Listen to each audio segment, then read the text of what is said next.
We found out at like 5 weeks pregnant, and you know, as moms do or parents do, I immediately picked out nursery colors, eggplant and sage, if anyone wants to use that. And we named her. Her name was Avalon Faith.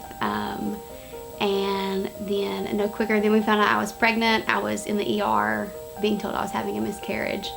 And that was like, probably like rock bottom for me. My name's Ayngelea Stevens, and I'm from Magoffin County, but then I moved to Prestonsburg, and then back to Magoffin County, and now we're in Lexington, where I pray we're here for a while. So, I was from a small town, Magoffin County. I just said that. I just told you all again. Just wanted you to know. Really want you to know where I'm from. And I went to a little Baptist church that was a skip, hop, and a jump away from my home. So it was one of those little communities where it was just tiny. Everyone knew everyone in the church. The doors were open. We were there. That was about what it was like for 16 years of my life, just being raised in the church, but not really knowing who Jesus was. Like, I knew he was a person, and I really believed all the stories, the crazy, unbelievable stories, but I didn't have a relationship with Jesus. But I believed in him, and I knew it was all true, but I just didn't know what it looked like to have that intimate relationship with him. So when I was probably 13, I got in this huge fight with my mom, and I was like, oh, this is the worst. And at that point, I realized Jesus was like, listen, there's a better way. And that's when I went to my closet on Halloween night and accepted Jesus into my heart. It's really funny because like the first 2 months I was all in, you know, Bible studies, Bible every day. And then I met a boy. And then I wasn't spending so much time in the Word. I wasn't praying as much. I was just sort of doing the regular 14-year-old thing that one would do. So I got pregnant when I was 16.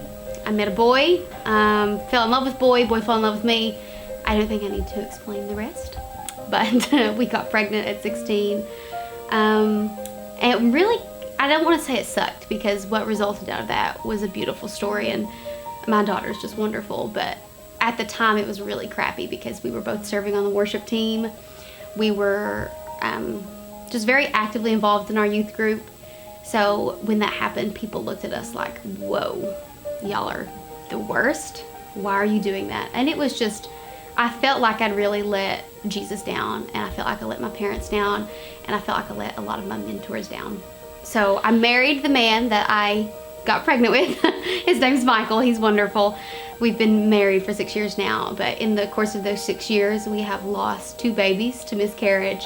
And the first one was probably the hardest struggle of my life. At that point, I looked at Michael in the hospital and I just said, I'm so sorry. I, once again, felt like I was letting someone down. It wasn't Jesus this time, though. I was letting my husband down, because how could I let our child die? You know, how could someone do that? Fast forward a little bit, we had our second miscarriage after another healthy pregnancy. We just didn't see it coming, and we named this baby Evangeline, and we just thought, wow, here we go again, another baby. And then no quicker than we found out that time, actually, I was on my way home from a doctor's appointment when I started to bleed.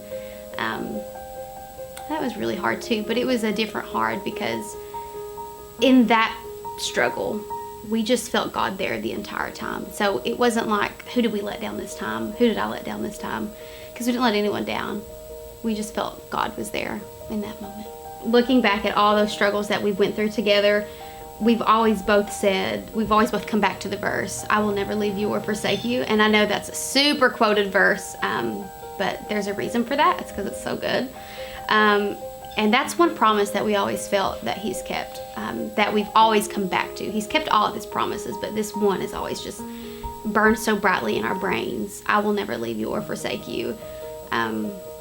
16 and pregnant, he was right there in the delivery room. You know, miscarriage, he was right there in the ER with me. And then the second miscarriage, he was right there. And it's like we can pause time and go back to those moments and pinpoint where Jesus was at.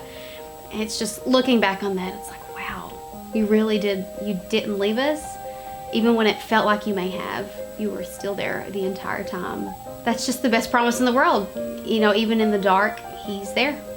So something that I would tell a woman who's just waiting for her promise and has just been through heartbreak and hardship after one another all the time.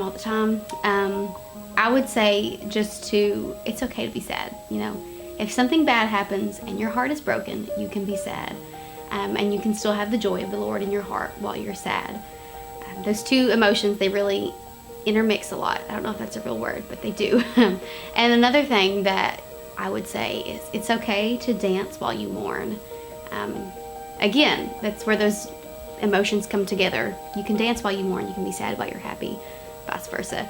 And then just keep holding on, because Jesus he's right there. He hasn't left you, and his timing is far better than what yours is. And your promise, although it may not be what you think it is, it's coming, and his version of your promise is going to be so much better than your version.